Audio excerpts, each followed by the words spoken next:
காமராஜர் ஐயாவுக்கு ஒரு செய்தி வருது, உங்க அம்மா இறந்து போயிட்டாங்க அப்படின்னு.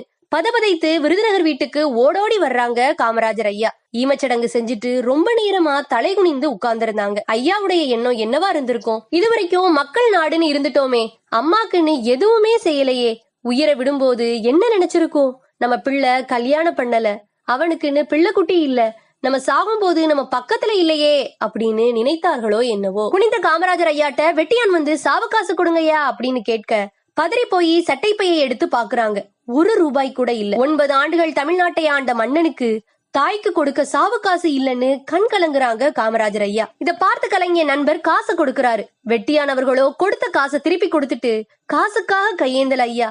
காமராசர் ஐயா கையால ஓரணா கொடுத்தா கூட காமராசர் கையால கொடுத்ததுன்னு பொக்கிஷமா வச்சிருப்பேனே, அந்த பாக்கியம் கூட எனக்கு இல்லையே அப்படின்னு கண் கலங்கிட்டு போனாரு. இந்த சம்பவம் உங்களை எப்படி பாதிச்சதுன்னு கமெண்ட் பண்ணிட்டு நம்ம சேனலுக்கு சப்ஸ்கிரைப் பண்ணுங்க.